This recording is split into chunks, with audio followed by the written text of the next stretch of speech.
guys,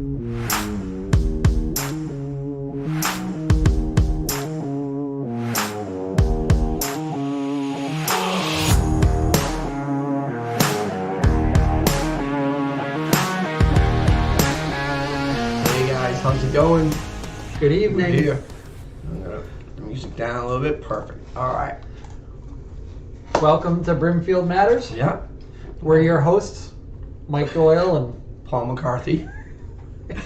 You should know by now, but you should, but we Tell get your new friends. subscribers every week, so you know. yeah, one every. Even the national guys say that.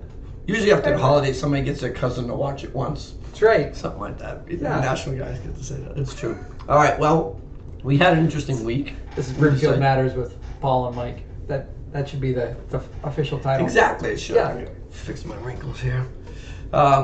All right. So we had a couple things happen. We definitely had a select board meeting this Yes, past we Monday. did. Yep. We had a FinCom meeting On Tuesday. just yesterday. Yep. It seems like a long time. And so I don't know if people have had a chance to hopefully go back and do their homework and look at the older FinCom meeting that was posted a week ago, 2 weeks ago. I'm losing Yeah. track now. But so hopefully you did your homework because there's a lot there to know. We're going to reference some of that, I think, today. But we were going to probably focus on, what did you want to focus on? The beginning of the week? We want to focus on everything. Yeah. All right. Sit back and enjoy. All right. So this is the agenda from Monday. I apologize because I got a cough drop in my mouth here. But this is the agenda from Monday, so we were going to kind of talk about it a little bit. It was fairly straightforward as far as what the titles were. Right. Not too much going on.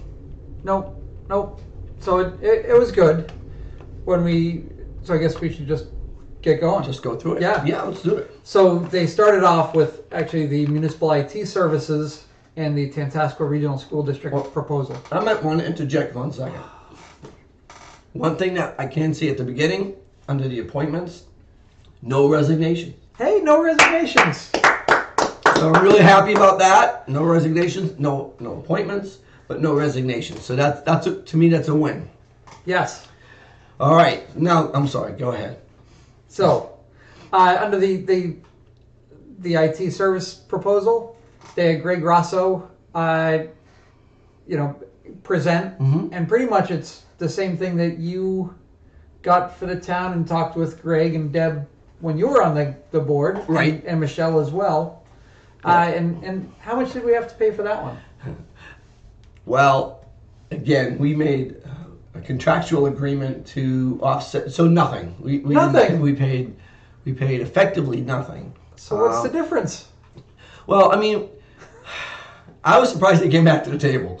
To be honest, the way they were treated, and I thought Greg, he was extremely professional, As always, and 100%. And I do think that Deb Boyd is gracious enough to say, go back at it. Because this is community, right? This is the essence of community.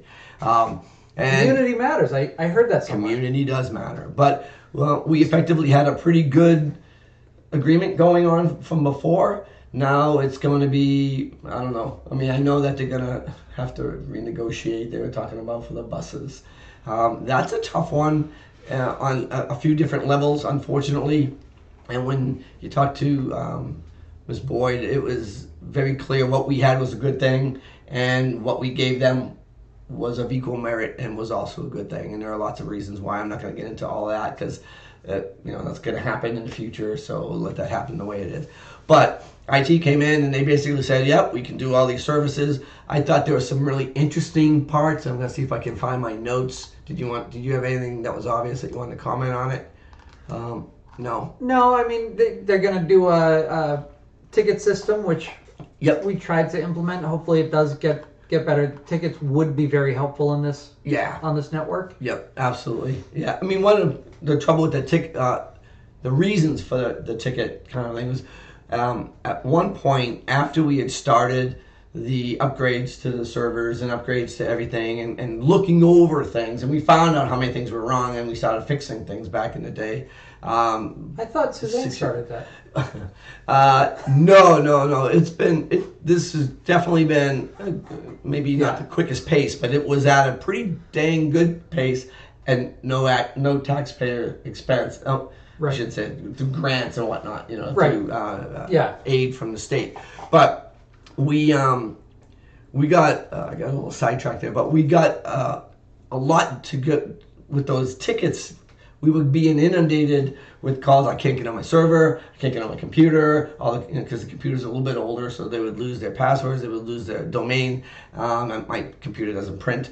That kind of thing. Yeah. And then that's why they went to the ticket system, because they spent a lot of their time in senior center, annex, the hall, and going back and forth trying to put out little fires. But gradually, by getting that upgraded, those little fires, a lot of them went out.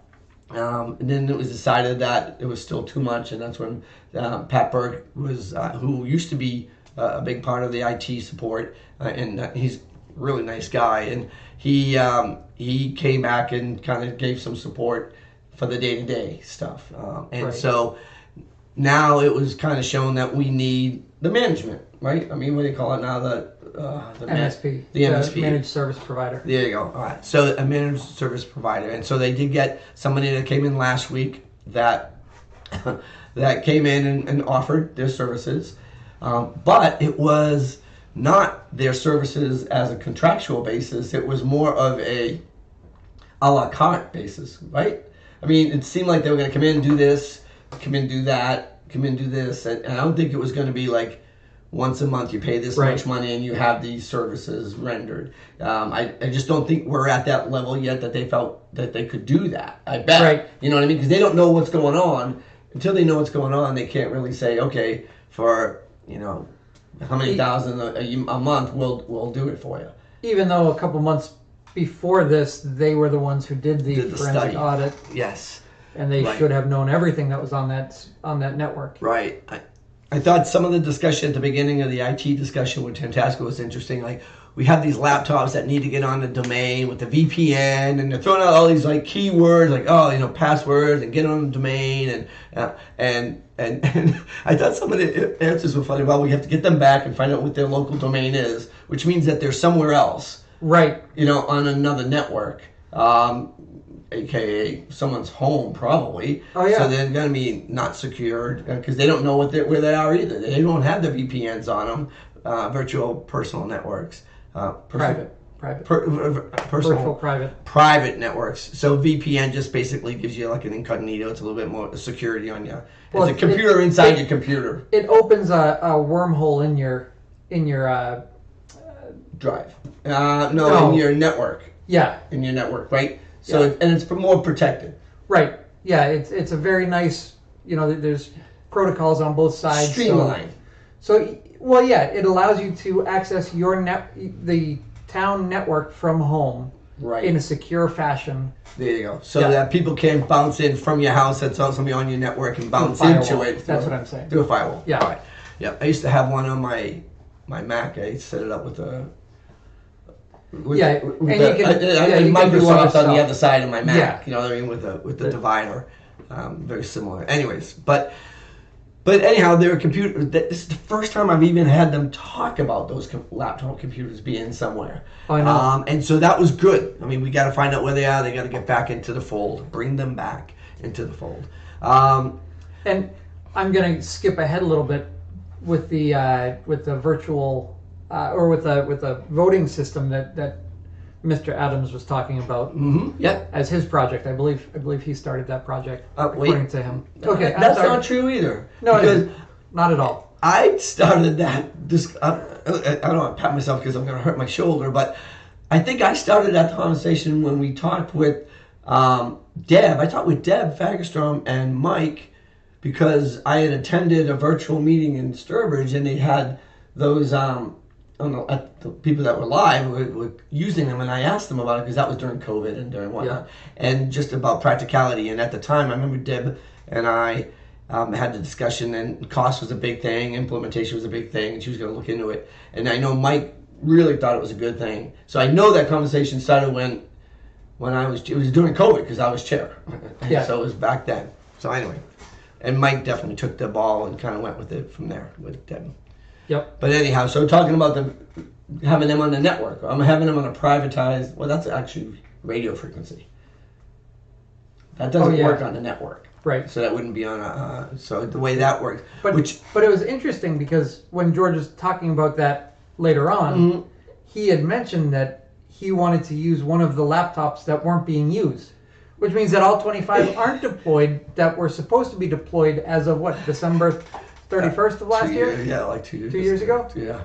Yeah. Well, the other thing I thought was funny is that he said, well, if we needed more, we could maybe borrow some from Sturbridge. Well, they got to be on different frequencies. So I don't know how you set, because you can't just fly by, grab some of them, and be within so many feet away and just walk in as a. What if I was a resident of Sturbridge and I had 2 or 3 in my pocket?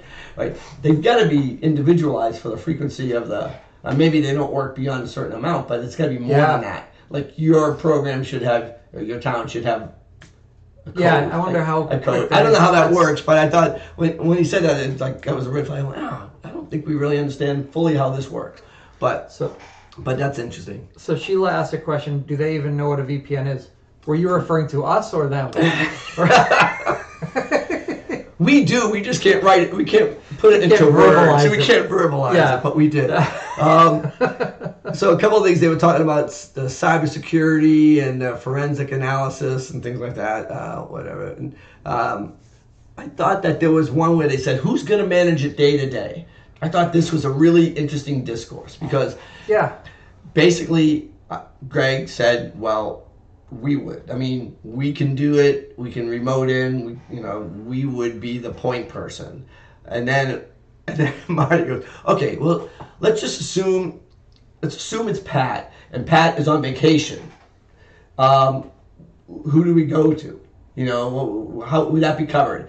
And it was very awkward. It was a very awkward situation. And Greg said, "Well, we would be a primary, and we would figure out if we could distribute it to somebody else or something, whatever." It was very awkward to ask somebody to manage it and then impose somebody a theoretical else. of somebody else coming in and managing it. So I don't know. That was, to me, that was an asinine thing not to have already had figured out before they got to this point. And this is another one, Pat is a super nice guy. There's no question about it. I 100% agree. When you're dealing with an MSP, if you had brought up his name during the previous proposal, the interview last week, or whatever, 2 weeks ago, the guy would have walked out and said, "Do you want us or him?" Right. You kind of sign up with one organization and they're going to manage your network. Right. Why muddy the waters with more people? Right. And it especially, was interesting, Tantasqua is, you've got the certifications, all the network certifications, and it's a very, it is a school thing. It's would be, community, type contract, but the Tantasqua IT is so advanced. Greg has every certification you can imagine. Right. Steve has every certification. They're very highly qualified. Right. And with the new technology, they could remote in. All they have to do is they can just remote in and set you up without necessarily having to drive to Brimfield every time like it was before, because they couldn't remote in because the technology wasn't there. They didn't have a network. They actually, true. All right, so then we talked a little bit about the other company. I thought that was kind of funny that Mr. Soto is the other company that had this proposal. It was an insane amount of money. I'm sorry, it wasn't. Yeah, it wasn't. The reality is Tantasco's given a deal even at this level, which we don't know what it is because they didn't. Again is weird. They they're supposed to contract. They're supposed to putting that into motion. Right. Yeah. They spent money without telling us how much I suppose. I guess the caveat is that they didn't actually spend the money because it was going into the budget. So next year? So it's a next year proposal. Oh, okay. So there's going to be an IT management budget line item that's going to be slightly bigger than it was in previous years. Slightly bigger than zero? Slightly bigger than zero. Yeah. Yeah. Yeah, slightly bigger So than we'll have zero. to pay attention to that. All right, very good. So that will be at town meeting, so you have to vote on that or question it or do whatever. Let's see. All right. So now I think we should Oh, just there's go a back. code red. Should we talk about the code red? Was, they were just talking about it because they're going to increase it to an unlimited instead of and that's just basically how many messages you can do, which I didn't realize. I think it was I think it was how many users you can have. Oh, I thought it was send messages. I have to say I did kind of get distracted during that when I was watching that. So I thought it was how many messages or things like it was almost like text messaging. Like you either you paid by the number ones or you got unlimited. But if they went with unlimited, and then they said, well, who's going to have authorization to use it? Well, it was the same people that I thought already did. Well, Board of Health doesn't have it, but they will. Okay, all right. So it was Highway. Did Highway was it? Were they the only ones? And then everybody just funneled through. Highway, Police, and Fire, I believe, had it. Still had it. Yeah. Okay. And those were the three, and maybe Town Clerk. I forget now who had it, but so they increased that. Yeah, I mean, we had discussed selectmen having it. Select Board didn't get it when we were on. Right. Just because. But you know what? It just seemed like it didn't need to be done that way. Because if you got the message across, you said, "Hey, Highway," Zach would be like, "Boom," the message would be up there. It was not a big deal. It always got done. All you had to do is put the request in, tell them what you wanted to say, and have it work. So it was more users and unlimited messages. So we were both right. Yeah, I knew they were getting. Okay, so all right, yeah, and then they were going to increase the number of users, which should be interesting to see how that plays out. To be honest, who can use it for what? I'm a little surprised that digital board got used for a few things. This is the code red. Never mind. I was thinking about the digital board. Yeah, that digital board has gotten used a little bit more than usual. Yeah, a little bit more. But I digress. So the code red is fine. So it went up three times. I went from 3,000 to 11,000 or something like that. To do that. It was quite a bit of a jump for that. The unlimited use might be right because then you could use it. There are a lot of times when you could use it probably more effectively to get more information out to the town. So I would leave that to EMD and Highway. They'll probably be able to use it a lot more now without worrying about overrunning in the system. I don't know. And here's Mr. Miller says it is the amount of time that a message takes. So if a message takes 1 minute and 1,000 people get the message, then 1,000 minutes were used up. So it's both the text and the phone. Interesting. Okay. All right. Yeah. Yeah. So it's an interesting formula they use. That's actually. And I want to stop here and just say, it's, one of the things that I really like about this show is, the people that are here. And I may have said this in a previous thing too, but Paul and I are both previous select board members. Mr. Miller shows up quite a bit. He's the town moderator, running again. He got his nomination in, his papers in, and it's a go. Oh, that's good. But he was a former select board member. Michelle Shea is also a former select board member. Right. I'm getting texts from other people. Right. Some of them former select board members. And it just shows that there are a lot of us in this town, and yes, we can be critical at times, but yes, it's because we care about the town, and right. Many others do as well. Right. And what's going on now is a really sad thing for all of us to see who have put in time and effort. Well, this isn't sad. This isn't sad.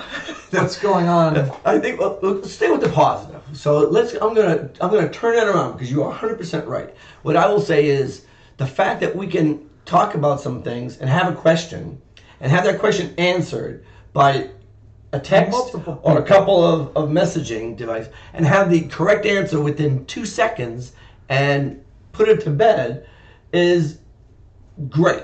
Yeah. That's the way it ought to work. So, I mean, if we put out wrong information, I absolutely apologize. But we try not to do that, and we usually will say whether or not we're sure. of something. Right. But if we can get clarification by somebody just saying, "Hey, this is dumbass, this is what it is," we'll get that answer. It's We the put kid that show. right out. No, it's not. We already did. Oh, okay, that's No. right. So that's why I can do that.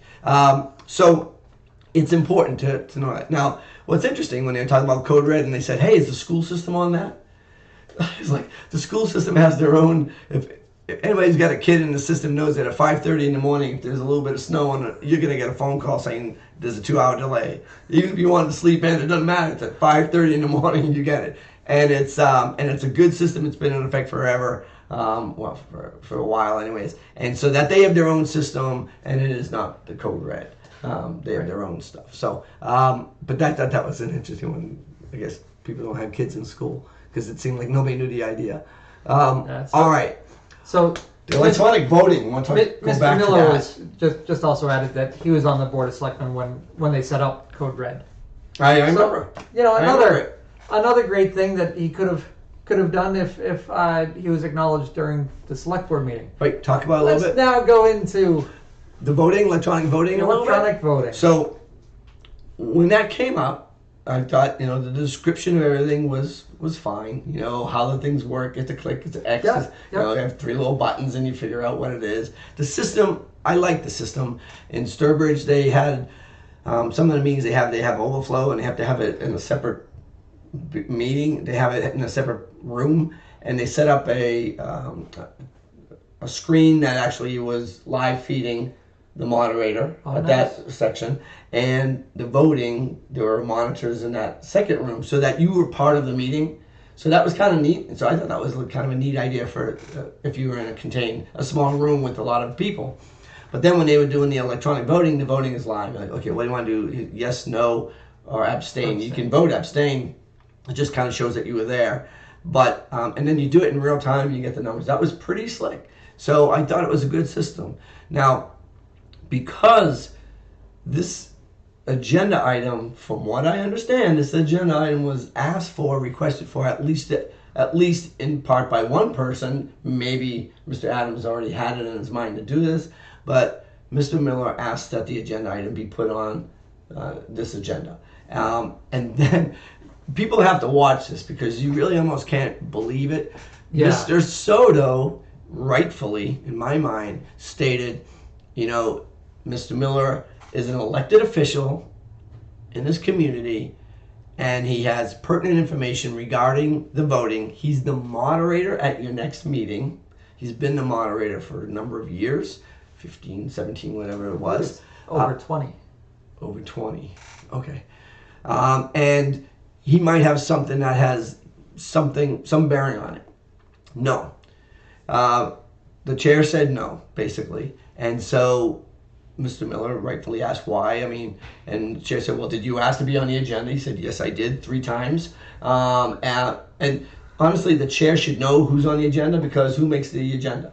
The chair. The chair makes the agenda. The chair is the one who says yes or no to an agenda item being on there. So there's no way he didn't know that there was a request to be on that agenda by Mr. Miller. There's just no way. And if there was a way, More than once. and if he didn't know, shame on him. And either somebody's not telling him, or he forgot. I don't know. We're sitting at the desk talking to him about his agenda item. Yeah. Yeah. So I was like, man, they're just juvenile. It wasn't even just the no, you can't talk. It was like, if you watch it, you can't. They can't even look at. They couldn't even look at Mr. Miller. It was so brutal and just unprofessional. It was. It was a circus. It was wrong. Yeah. It was absolutely wrong. I felt bad for Mr. Miller. I felt bad for the people who were there. I felt bad for the town of Brimfield. People who were watching. Yeah. It was wrong. It was wrong. He is an elected official. He deserves the right to raise his hand and talk at any meeting, because he's just like if I were on the select board and I went to any other committee meeting or an elected so planning board or finance, if I raised my hand, I think they would respectfully acknowledge you and ask you what you want. Right. They would. I know they would, because it's happened. Yep. You know what I mean? So anyway, that was terrible. I thought it was just terrible. Not Yeah. unexpected, but it was terrible. Yeah, and yeah, just disgusting display of All right, so I've already talked about. community. Let's see You the just want to number. move on, don't you? Yeah, I do. I just Wow, wanna yeah, focus yeah. on that. No, I know. That was bad. That- so- we already talked a lot about the number. So- They want to get what 300 of them or something like that, maybe 400. We're getting we got a comment that Mr. Miller presented, was the one that presented the voting machines idea back in July. Yeah, so Right. it was back in July, and it was something that, was his idea. I believe he gave a lot of his work that he worked on to Mr. Adams, who then at that meeting basically said it's all his. Right. He started working on it before he became selectman. When you want The only that- thing he worked on before he was selectman was the ice rink that Right. went nowhere. the it's good to see the select board people doing something, but this wasn't something that he needed to put his time in. If the moderator and the town clerk, it has to do with voting and the meeting. The town clerk and the moderator, if they got control of it, and then they could kind of sort it out, and then they come and say, what about funding? That could have all been done, and having a liaison or somebody from the select board in that group should have made it easier. Should have made it easier. Yeah. Should have been a no-brainer. It shouldn't have taken 2 minutes. Right. And that's, the unfortunate part was Mr. Miller reached out to George to be the liaison, and he was doing it. Right. But then, instead of acknowledging other people's work, it all became his own. Right. And it's, Yeah. It was. Yeah. It was. here we go. It was a power show. It was wrong. This was wrong. So my father, the wise words of my father, always told me, never say I when you can say you. Never say you when you can say we. And that's something that has always stuck. And, Right. And especially when you're in a board position, Right. nothing you do is done by you for you, or Right. it shouldn't be. Yeah, this should all be an acknowledgement of the group, of the community, as use the people Yeah. in the community that are trying to help. Right. And somebody else other than Mr. Soto should have said, hey, he's got a right to speak. Yeah. Because oh, yeah. if 2 or 3 people spoke up at that table, then maybe he would have had a right to speak. Right. And if you don't think he's got a right to speak, then everybody at that table basically judges that he didn't have a right to speak. And your actions or your inactions speak volumes. Yes. Speak yeah. volumes. I mean, unfortunately, you have 2 members who were just showing outright disrespect to another elected official. Right. You've got 1 member who wanted to take credit for the work that same elected official did. Right.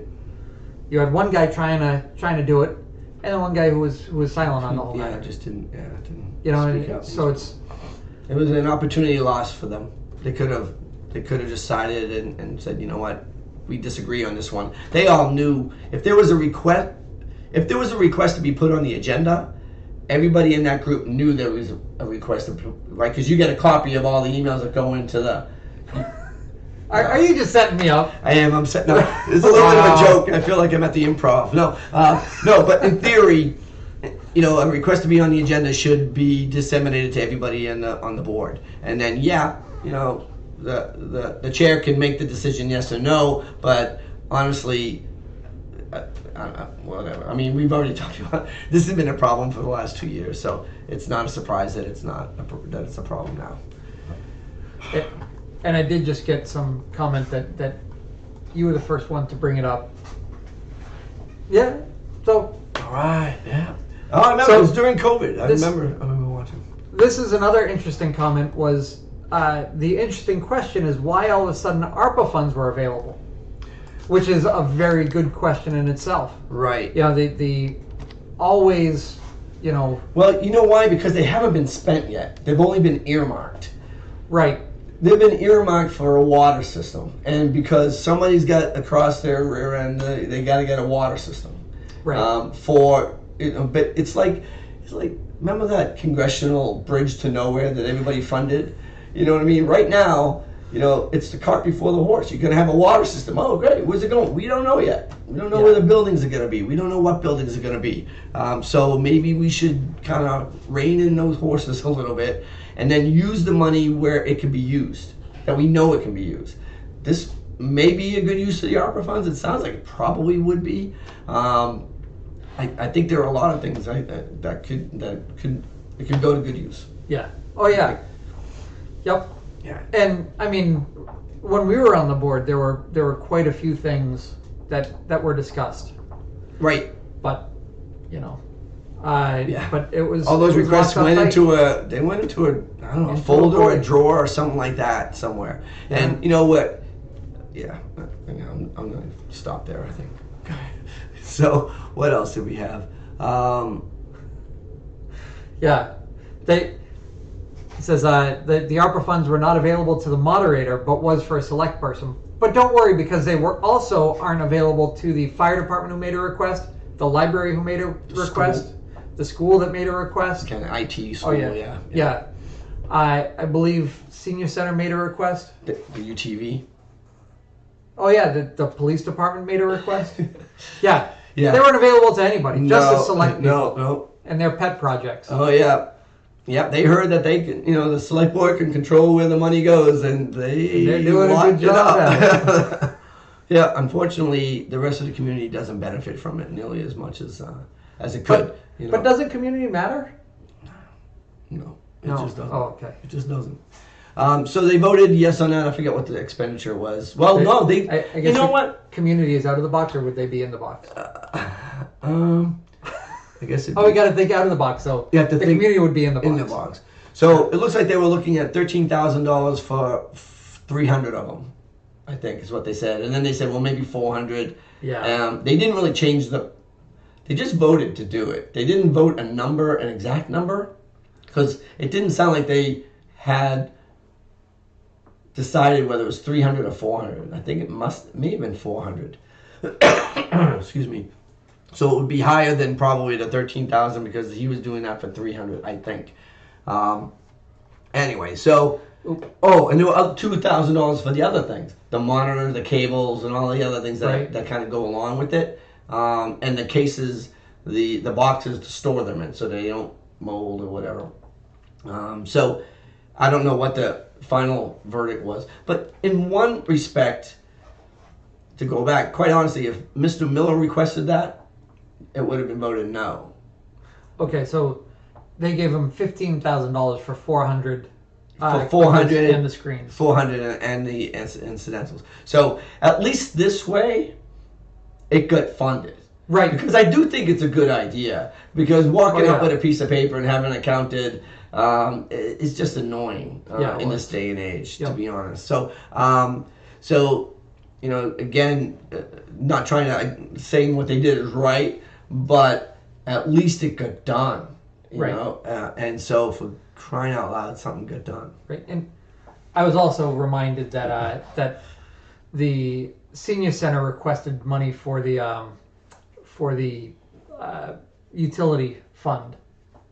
Oh yeah, and they did that's right. receive that, and that was ARPA funds. That's right. So they did open it up to someone other than a select person. There you go. So okay, so yay. Yes. I mean, you shouldn't have to look for that. You shouldn't have to look so hard, but you did, and you found it, which is good. Yes. I'm happy with that. All right, so then they say, well, who's going to talk about, I love this line. You got to watch this. So the chair goes, so who's going to talk about, are you going to talk about benchmarking? Not me! Yeah. That was really funny when the benchmarking came from the previous chair, I think, that was the big thing about benchmarking, but nobody wanted to talk about it, which is okay. I mean, it's in the works. I think, I know that I watched the FinCon meeting, and I know that Mr. Ballou was the president at one of the initial meetings. So the benchmarking to get job descriptions and things like that is in the works, and that's a good thing that we need to do. At least that part of it. At least somebody's kicking somebody in the rear end to get it done. So I do think that is going to end up being a good thing. Go ahead. So slap me down. No. Just to clarify, somebody said utility fund to pay the church for utilities. No, it wasn't to pay the church for utilities. The senior center was able to ask, and Ms. Pitzinger was able to ask for money to help lower income residents pay for some of their oil. I think it was $500 per household. Right. It was, and it worked out really well. Yeah. That was a great program, which I don't want to pat myself on the back, but I was involved in there you go. talking with Eva about doing that. That's great. So yeah. Yeah, it helps out some people that had the struggle with paying for oil during the winter. Right. And it was expensive this year. Electricity too, for that matter. It's like so. Yep. All right, excellent. What public access was allowed to? I already talked about that. And they asked them about scheduling. Like, so is there a way that you could know about where these meetings are? And it's like, yeah, it's called a calendar. If everybody used the same calendar, and he just had the same thing, like, hello, just use the calendar. Let me know, because I can look at a calendar just like anybody else and know that you have a meeting. And posting it, 2 minutes before or not posting at all doesn't help. It just doesn't help. Right. But all right. So that was good. And the treasure collector position. This is a tough one. I would suggest that people watch the FinCom meetings. That when they're talking about this, because FinCom, I got to give FinCom credit. I do have them on the a little bit later, so maybe. But you got to thank these people. Because that is a meeting that is just by necessity long, and I hate to say painful. It's sometimes painful, and not. It's boring for everybody who's not talking about that subject, who's thinking about that line item. It's boring for them. You know what I mean? But for these guys, they got to kind of rustle through and try to pull out money from this place and make sure that everybody's covered and people's needs are met, and you do it the right thing for the town, and not to be just thinking that they can give everybody what they want. So they got to be a little bit. There's a lot of due diligence that goes along with that. Yeah, but I do have to say, FinCom, I have absolutely no problem and nothing but great things to say about them, but it really only works if people are truthful and people understand, and I hate to say that for instance of the clerk for the selectman's office, right. They want to take that position from 8 or 10 hours up to 24. Because of all the work that Teresa's doing, and she's administering grants, she's doing this and that. Well, that's all true. And raise the hourly rate. And raise the hourly rate, yeah. At the same time. Yeah. But, people have to think about, and this goes, Finance Committee did what they did, and they have to, because they have to believe in the people that are coming, their department heads, their elected officials. And they have to believe them. But people have to use common sense when they're voting at town meeting to look at, why things have inflated in the past 3 years. Have the selectmen actually gone after more grants than previous years? No, they listed that they have 4 grants. Right. We would do 4 to 5 grants, and they were usually larger than the ones that were listed. Right, and when you look at when you look at how they were justifying the administrative clerk, is that they want the administrative assistant to be doing these grants, like dealing with these grants, and they kept saying that. If you look at not this last FinCom meeting, but the one before that, there's a diatribe on how there are so many town administrative jobs or things that have to be done by this individual that they need an assistant, and the assistant's going to be doing what the administrative assistant used to do. Because when they talk about the grants, they're like, oh, the community grant, the compact grant, the vulnerability. There are some really labor-intensive grants, but the reality is they can be distributed to other people. You say, right. Mr. Bercovici, There you go. Here's the community, the green community. Just get up to date on it, and it'll be easy. You'll just take it over. There's nothing like Einstein. You don't have to be Einstein to take over some of these grants. You just have to be aware of them. The same thing with the. The vulnerability one might take a little bit more, but again, you give some of it away. But this is another thing. It's not the selectman's office, select board's office should not be a vacuum. The MVP grant should probably be somewhere over emergency management director. Right. Highway. Yep, exactly. There are other. It's got to be distributed. Those are the people that are going to be integrally involved and can answer the questions. Yeah. So you say, this is the section that belongs to you. This is the section that belongs to you. Finish it in 2 months and get it back to me. Right. It's not. It doesn't have to be that difficult. And this goes to another point of just the problem with the town. This board has consolidated all of the power of the town into that one office. Zach was always a phone call away and would always help out. And I think part of that was that he was part of the decision-making process. Right. He who is going to have to take care of the water system once it's installed hasn't seen a water report in 6 months to a year. Right. It's ludicrous. He's not being involved in the decision about the MVP. He's required to be at every meeting, but he's not being brought in to help manage that. Right.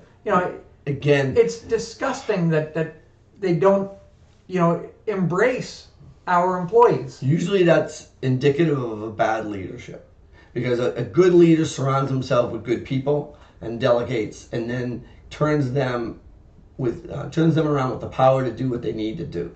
And it's really important to promulgate that. You need that to be part of the system, and it works better because they come back to you invigorated, wanting to do it, trying to do a good job, and it basically shines on them, all right? Because they do a good job. This board is trying to get out of all these things, and they're dumping them on Teresa. And de facto, I know what they're going to do. They're going to say, oh, she's a town administrator, and they're going to try to use that term, and then that term is going to become, that term is extremely powerful, all right? That is a term that you don't want to just throw around, because that's not what we have. And so you could de facto give responsibility, de facto pay, and then have a town administrator without ever going to town meeting. If you do all this right, and they're doing it so that they don't have to do squat. Right. And to me, I think it's despicable. And people need to open their eyes and see what they're doing, because that's what they're doing. They're making it so that their job is easier. I don't know, their job can't be any easier than it is. I mean, well, we don't make it easy maybe, but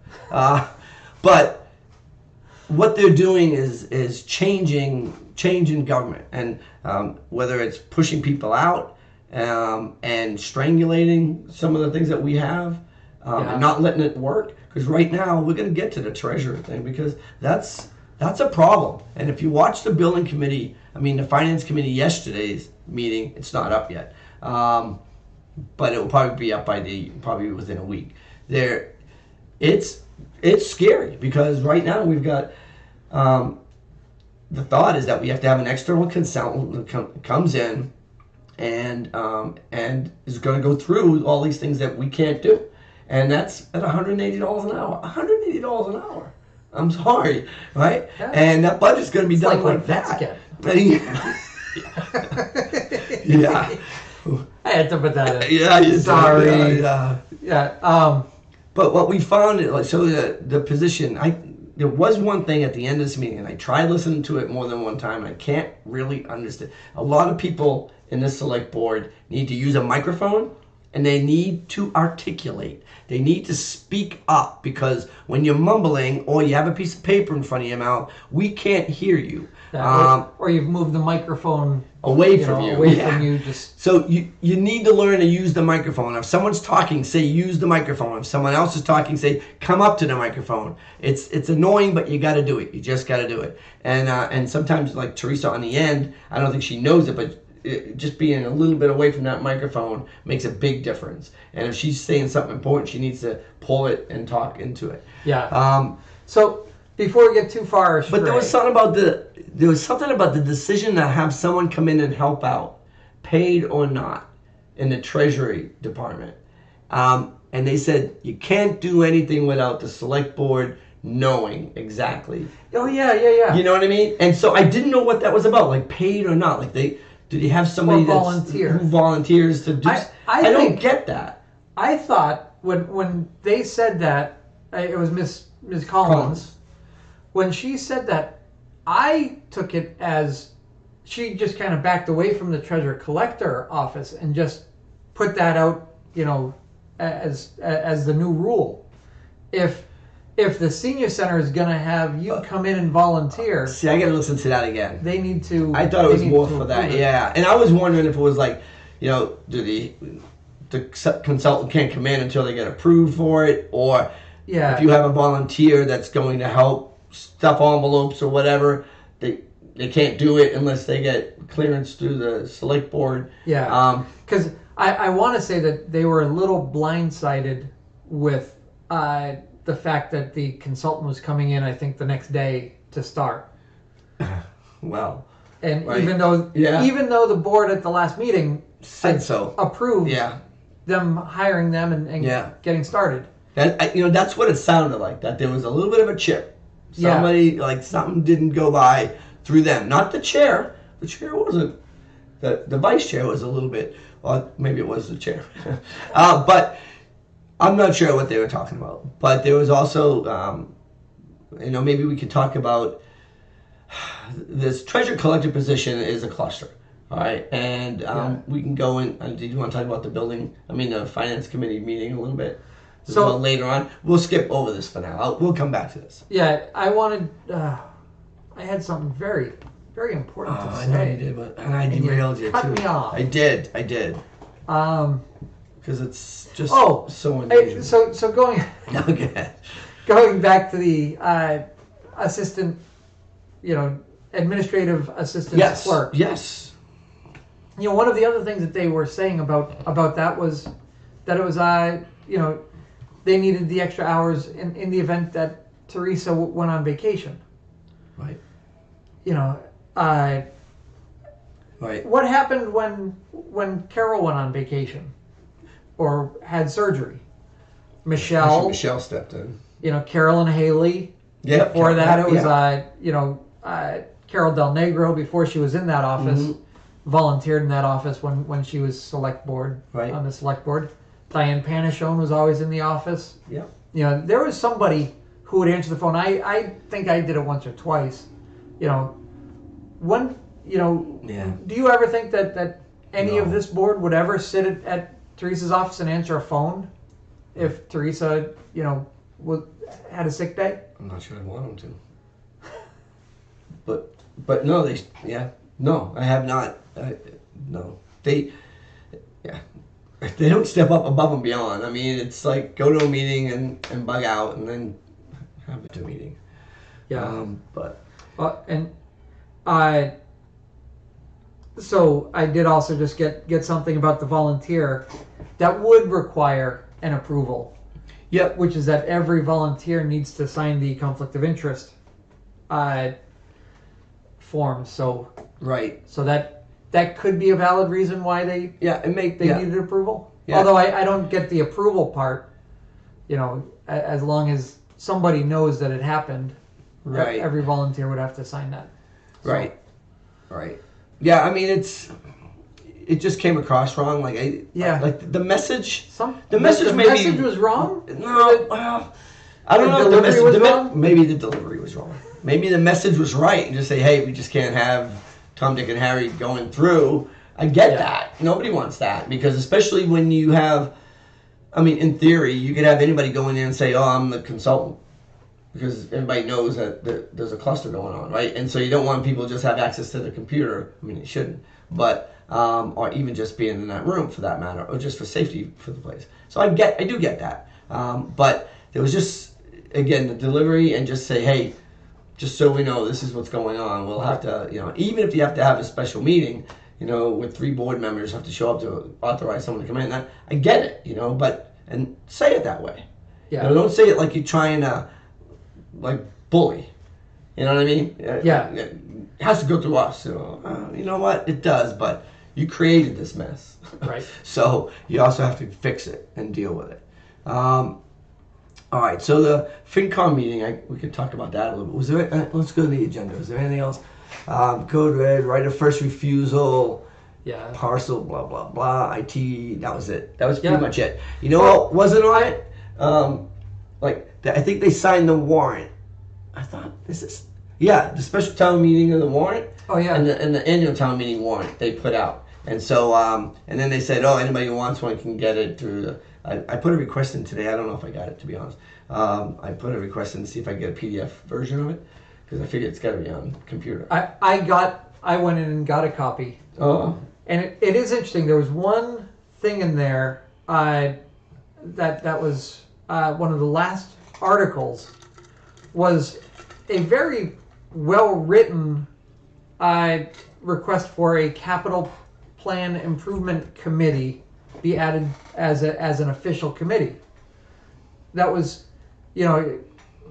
written by somebody, and it's a Board of Selectmen article. I never heard a peep about that at any public meeting, so I'm wondering, there are a number of articles by the select board, but most of those are the boilerplate. Yeah. But this one in particular was creating a new committee, Great. with... That's what we need. Yeah, the capital plan, which has been working well for 20 plus years. It's already in effect, by the way. Yeah. So now they're going to put that in as an official committee with one member of the select board, one member of the finance committee, which I'm not sure how legal it is to have. When I was on finance committee, I was always told that's the only committee you could be on. Right. If you're on finance. You couldn't be a fireman, you couldn't be a police officer, you couldn't be any employee. All right. So there's to be no conflict of interest, because finance deals with everybody. Finances. Everybody. Yeah. Yeah. So I'm not sure about that one, but then there's another member. There are a couple members from different boards and committees, and the accountant was to be an ex officio. But how can they put out a warrant article that was never discussed or voted on at a public meeting? Right, because clearly they had to have voted on it. Yeah, they had to agree that it was on there. And then clearly they didn't, because we would have certainly seen it. Right. Maybe somebody could explain that. That would be a good one to explain. Yeah. I thought there was a capitalization plan that the police department was going to put into effect that I think they ended up pulling away from, because at the FinCom meeting last night they mentioned it, and then they said I think that was pulled away, but I don't know what that was about either. Like, I don't know if they would have their own. It just didn't make sense. Oh, so was it the police cruiser? No, it wasn't that particular. It just said capitalization, and then I think they backed up on it. Okay. So you'll have to watch it again to see exactly what the wording was, because I didn't understand what it was. But so anyhow, the town warrant again, and the special meeting warrant is out there too, and that's just talking about we talked about it already, but it's about the FEMA, and so that's going to be on the 22nd, I think. Right. And then the town. They didn't put the date. The town meeting, I forget what the date is on that. Do you remember? I don't. I think I have it. June 12th. There it is, June right 12th. there. Okay. At the winery. At the winery. In the United States. What? Why you gotta put that I'm in not there? sure why that was there. It must. I've cut and pasted something. I don't know. Yeah. It's in Brimfield, by the way, in Massachusetts. So I don't know where I got that. So I don't know where I got that. Huh. But anyhow, that's what it is. So yeah, well, it is. You got information from us, and it's accurate, I think. So, Yeah.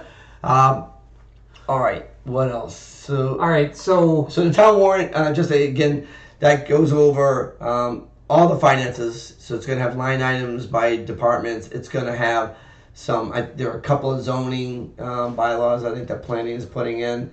I think Yeah, it was and a kind couple of alluded capital to, requests. and a couple of capital requests, and I don't know if I don't think there are any citizens petitions, but I don't know that No, for a fact. I don't think there were. All right.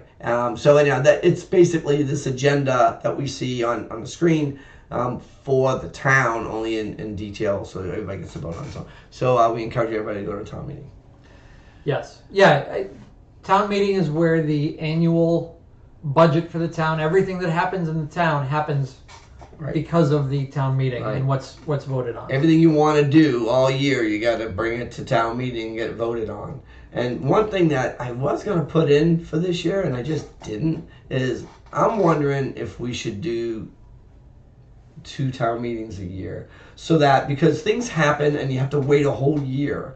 And I'm wondering if you just had like a sub meeting in the fall or whatever, or winter or whatever. I know Sturbridge, I think, does it. And so that anything that comes up in that interim time, you can get something done, and you don't have to wait a whole year. I know it would be a pain. We can do it if we need to. Yeah, but then it's a special meeting. Yeah. You know what I mean? I'm talking about like have 2 a year, because that gives you a little bit of time to say, I didn't get a bylaw change in because life happened and I want to get it in, and I got to wait till next year to get one in, and it'd be nice to be able to kind of move things along a little quicker. I think it would be anyways. Yeah. So, anyways. Yeah. So there was a question about if the warrant is up on the website. I don't believe it is, and I believe that's because it's still draft. And I'm looking. There is a select board meeting scheduled for the 2nd. Oh, and that's actually reviewing the total budget, which could be interesting. I mean, unfortunately, you're not going to be able to talk. When I was at the finance committee meeting last night, I went and I was planning on talking and basically having the conversation I had about, you got to think about, where these new positions are coming from, or Right. larger positions. Yeah. Because we don't need to go 24 hours, or if we do, I'm gonna go back to this assistant to the select board. If this is the model that this select board wants to do and the town is good with it, then that's fine. Put someone in at 24 hours. But if that's the case, that model works because the select board has chosen, and the town would agree with them, to do less. And if they do less, then let's drop the stipend for the select board. Right. The stipend for the select board, last time we did a benchmarking, was that the select board was already getting overpaid. Right. But we were doing a lot. And Right. I think we were doing a lot more than Then the pay. yeah. Yeah. I think there was definitely a return on investment, to be honest, as little as that investment was. I agree. I mean, we could look at some of the, one of the things I think that the FinCom has, it's tough because they are looking at it from a perspective of they're just getting this information and they don't have a lot of the background. Like, one thing that you just say the word, and I bet every FinCom person's head spins on, is the word shared or clerk in general. Yes. And then shared clerk. So clerk is basically everybody's helper, right? I mean, and so we've got clerks that are in certain departments, and that's all they do is like, the clerk for ZBA, or the clerk for the planning board, or the clerk for we don't want to call them clerk, but for different committees and whatnot, there's usually a clerk assigned for almost every every committee. Cemetery, Right. conservation. And then it's hard because they all Finance. do something different. Yes. You know what I mean?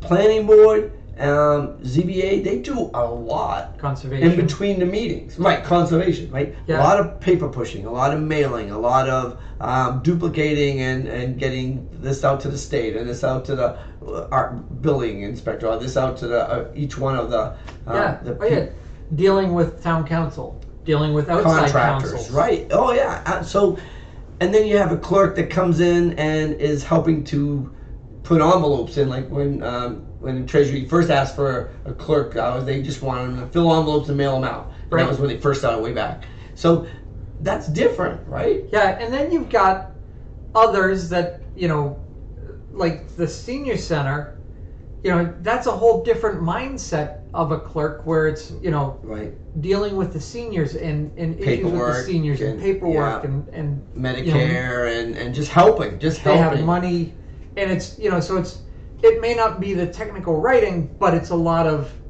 compassionate care that, Right. these people, the seniors, rely on. So then, how do you stratify a pay scale? Right. All right, and then the reality is we've got many people in this town that help out a lot. Oftentimes, there's one person filling multiple clerk positions, and that's happened in the past. And they get a different rate for different ones that they do. Excuse me. So that makes it very hard on the accounting. 2 hours at the planning board, 2 hours in whatever. Right. So that is one thing that they were working on, trying to get job descriptions for. Right. Excuse me. And the other problem that they have is you have someone, like they mentioned in the finance committee meeting, the board of health clerk. She's been working for 8 years, doing a great job. Board of Health loves her. Right. And she gets the COLA upgrade every year. Right. That cost of living. Right.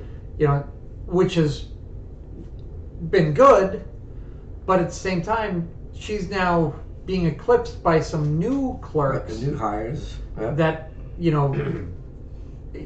just there's no real love for the for a senior clerk as far as Right. seniority. Now, to their credit, they even brought this up with this benchmarking study and step grades is what they're going to try to do. That will hopefully bring equality to those people that have been in a position, and you're in that position and you're kind of the journeyman or journey person for a while, and then somebody comes up and they're already making either what you make or sometimes more, depending on the situation. So that should go away but they are looking at that in a way to try to make things a little bit more equal.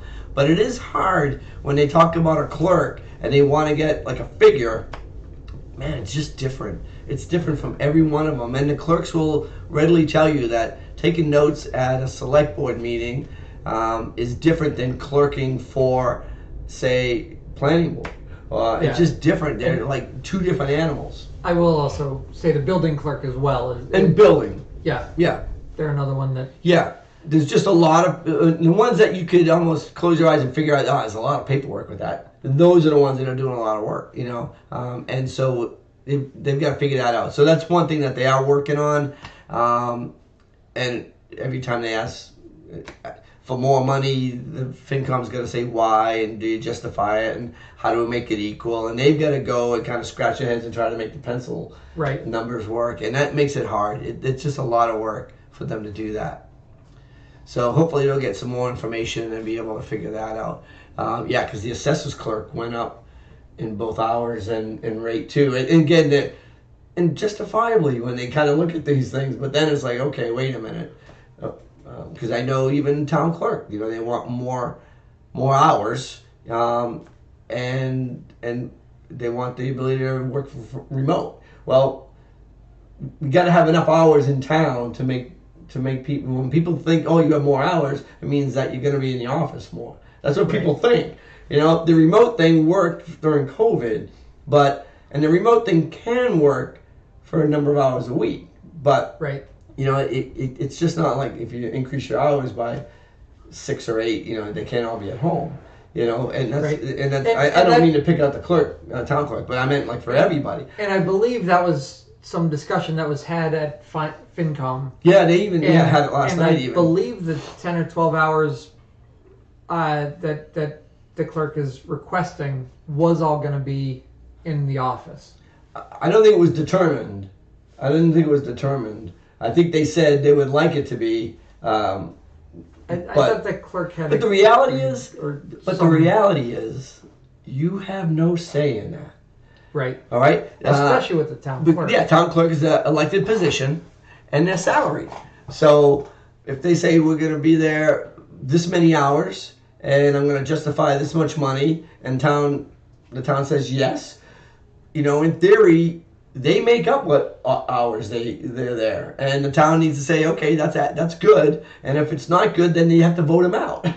Right. Right? Right. Nobody has say. You could say, hey, could you please do some more hours? But the reality is, you can't make them, and that goes with any elected position, for that matter. Yep. So, it's a good meeting. I think the FinCom meetings, they're sometimes hard to get through to watch, but there are bits and pieces of them that just make a lot of sense, and you got to watch them.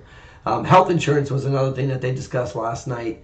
They were talking about making things a little bit more comparable to other towns, as far as instead of 50-50 going 60-40. They're looking into trying to get that structured into it. They need the select board to kind of buy into that and actually write. They can't write the warrant article to make that change, I guess.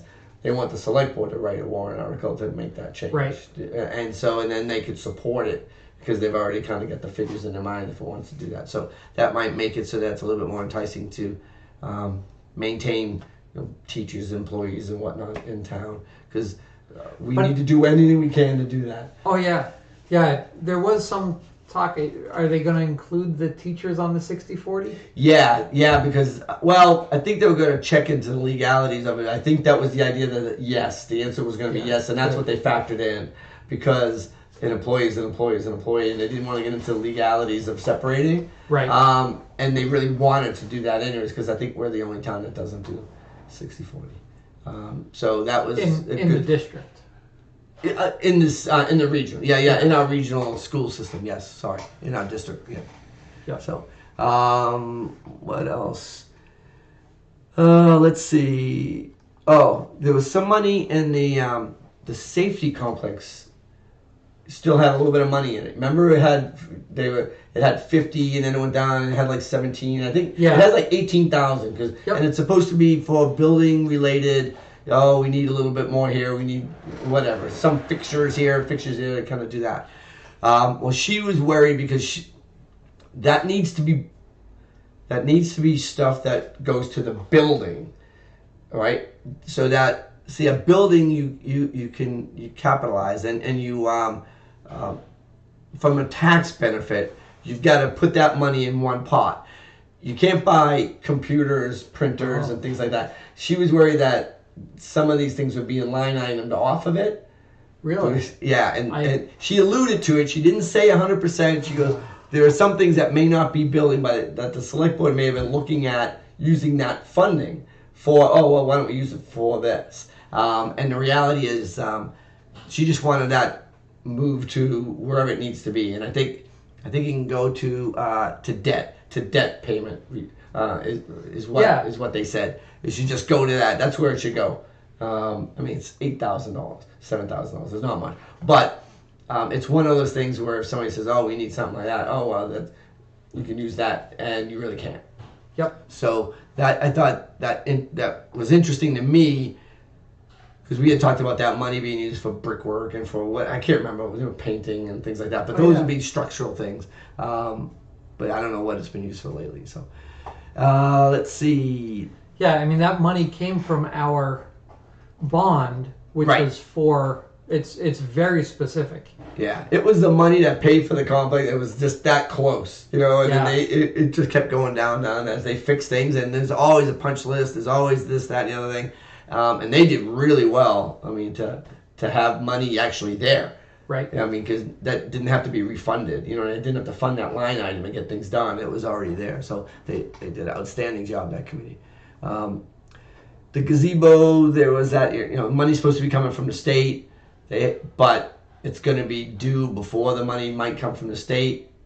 And so they needed to fund that line item just in case it doesn't come from the state. Yeah. So, And then if it doesn't, it can go back into the general fund. That was my understanding, that it wouldn't be spent on anything else, but we have to watch that. Yeah, and it just, I still just have to scratch my head and say, you know, when you have close to, what was the total figure? It was 289 for the path project, plus 20. Like 29 of, I thought it went up to like 49 or something like that. Because Yeah. you had the gazebo, and then you had all the plus other 11. things around it. So yeah, 289 plus 11 comes out to 300,000. Oh yeah. Plus the 50 that they've already gotten. You know, over $350,000 doesn't get you everything that was Everything built. done, yeah. It just seems like a lot. It would be nice to have all the receipts against all the expenditures against all the money that was in there. So anyhow, that money, even though it's going to get earmarked, it should hopefully be offset by whatever money comes in. Interesting. There's a line item for an audit, a federal audit, 3,000, 3,500, something like that. And if you have spending of more than $750,000 of federal grant money, you get audited automatically. Yep. I thought that's a good one. Yeah. That's a good one. So I don't know if we have 750, but those, I mean, The I don't know ARPA if the funds. ARPA funds alone Yeah. could add up Yep. when they get, if and when they get spent. Again, they've got to be, we say 2 years, right? They got to be promised by the end of, have a project by the end of this year and have it paid by the end of 26. Right. Yeah. Okay. So Yeah. So it'll be interesting to see what happens by the end of this year. We'll see. So I even had the word police capitalization fund that, and that's what he said. And they said, I think that was pulled. So Okay. there was a line item, and then it may not show up on a thing. But I was curious about that. Let's see. All right, there's a facility study of $50,000 that was requested for a new building committee, in addition to the. I think that was the one that was to hire the OPM. Right. Oh yeah. The building committee has had $50,000 in there, you know, in Already. a warrant article every year for the past 3 or 4 years. So there's already one from last year, Right. right? And not just sitting there because they hadn't touched that one. Right? They haven't done much with it. So this is another, and then this one it's called a facility study. Or something. Yeah. But what is that for? That would be the study to see if the town meeting, or the town hall, would work for their whatever they're planning. Which Okay, so this is basically, so what Mr. Ballou brought up was pretty accurate, because he said, you know, didn't we, well, actually it wasn't Mr. Ballou, it was somebody else on it, I can't remember who said it. Somebody said, well, didn't the select board just have an architect come in with the results of the last study that was done? And they did. Remember the one that that they kind of, the senior center study. Yeah. Yeah. And so they did. They had somebody come in. I can't remember the date. Oh man, I'll have to find that date, because you got to watch that one, because it was rude. I mean, Rude. It was just plain. It was. That was the start. It was just of rude. the show too. That was the start. Yeah. And so, yeah, they made this architect. I mean, they basically didn't give any respect whatsoever, and they had some questions because they hadn't read it, they hadn't prepped for it, and they didn't have any knowledge about what he was talking about. And then basically said, "Oh well, we have no more questions, so you can leave." You know, effectively, that's kind of what it was. Oh yeah. So, so the building committee, the FinCom asked about, well, wasn't this kind of money already spent? And it was.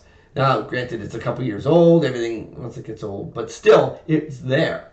Right. There's a lot of information in that study, and that study was just presented this spring. Right. Right? And so, the answer to FinCom is yes. There is a study out there that's relatively new that was presented just this spring. So everybody needs to. I don't know. They're gonna get this. Yeah. They're gonna get this. So I think this is a good good jump off point to the building committee meeting. It's probably a great one. Yeah. So, building committee meeting, it just got put on the website on Brimfield's site. This morning or last night, I noticed it.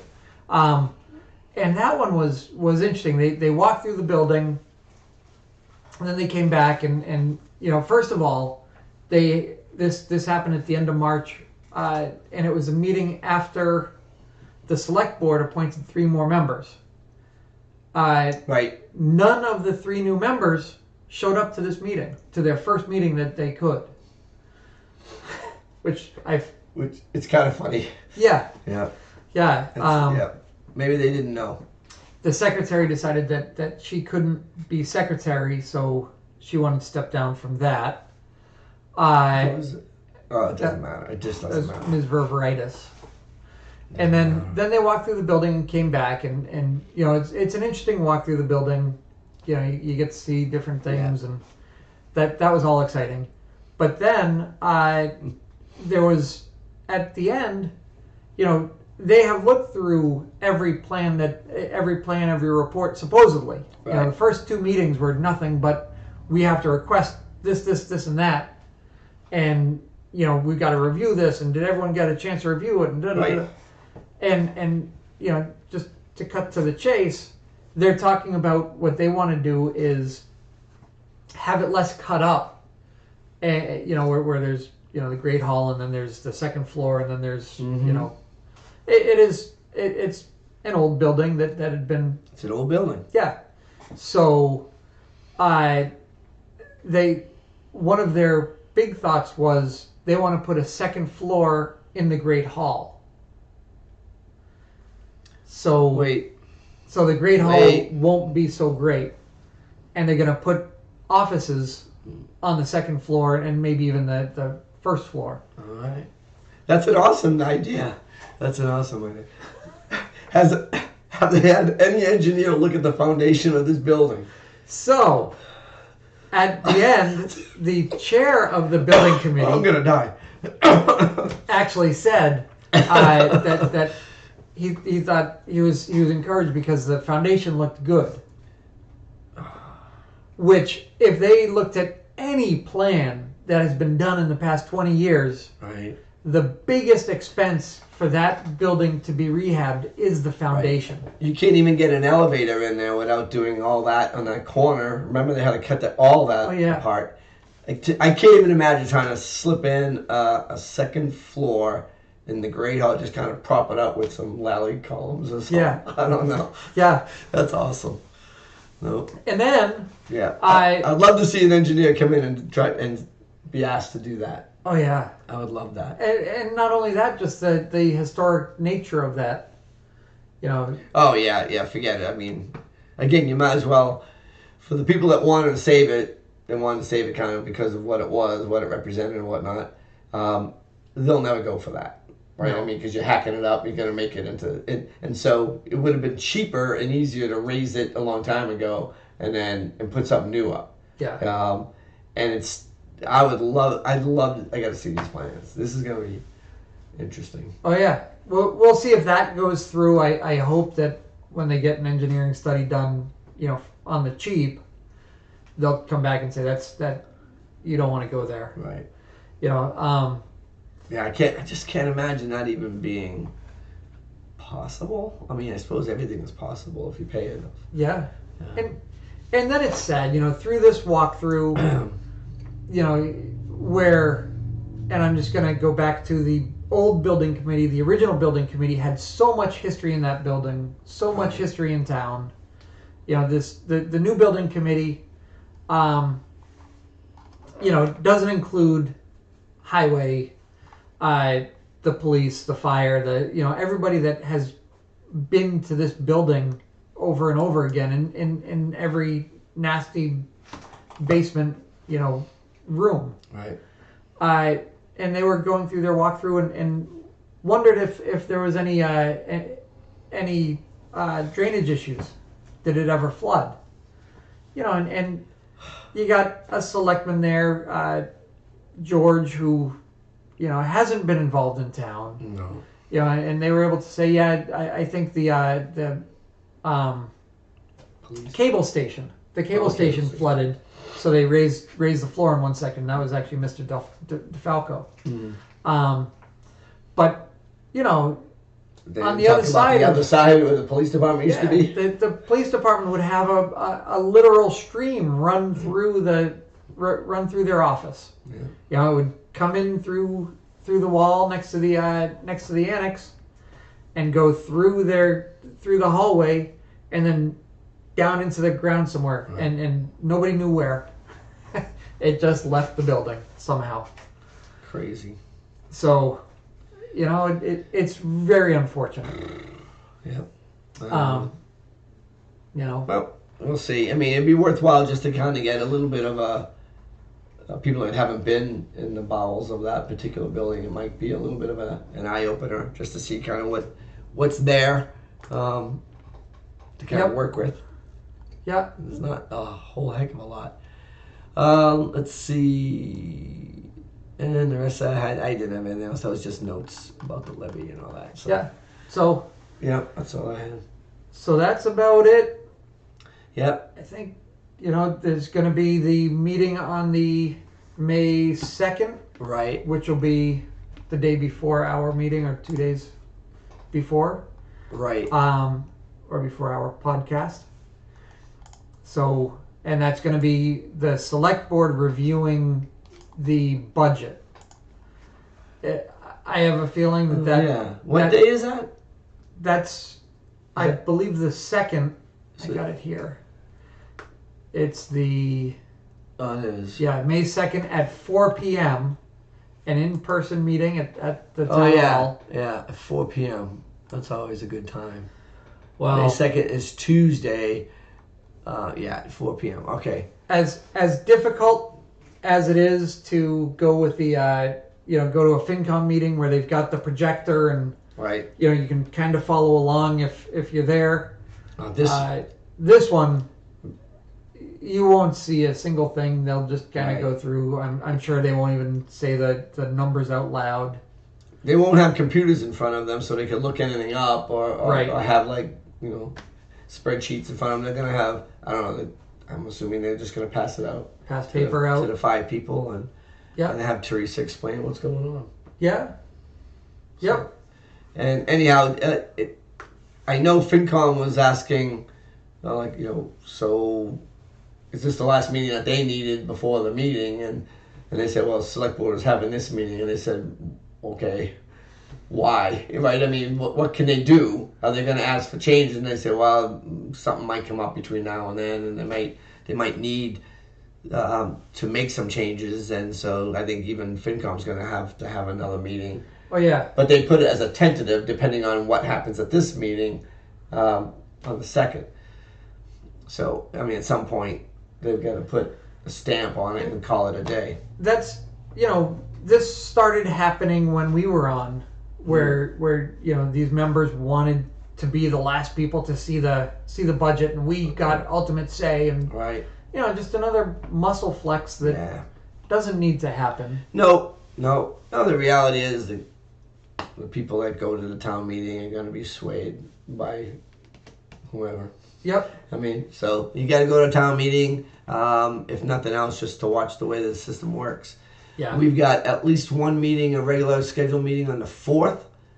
No, that can't be right. They posted on the 4th right there. May 4th is like a Wednesday, a Thursday. That doesn't make sense, does it? No, what's So they must have put this on because they were thinking that the one that they were going to have on the 2nd, the one they were going to have for the next one was either going to be they were trying to make it the 4th, like at 2 or something like that. Yeah. And I don't think, I think because somebody couldn't, I think Mr. Adams is not going to be around that week anyways. So they said, okay, well, we don't have to make it, we could just make it Monday. And then Monday didn't work and they're going to make it just Tuesday. Yep. So that's an error on that screen right there. That should be May 2nd. So not our error, but an error nonetheless. So, So anyway, go back to that. oh yeah, there you go. Yeah, We got to do that now. No, I'm not gonna go put the meeting for the select board meeting is over. Oh, for that, I know what you're talking about. Yeah, I'm gonna do that. Yeah. I see what you mean. Let me. Okay. get in there and So we'll see. say No good night, music. All right. So right? yeah, we'll say good night, everybody. Children.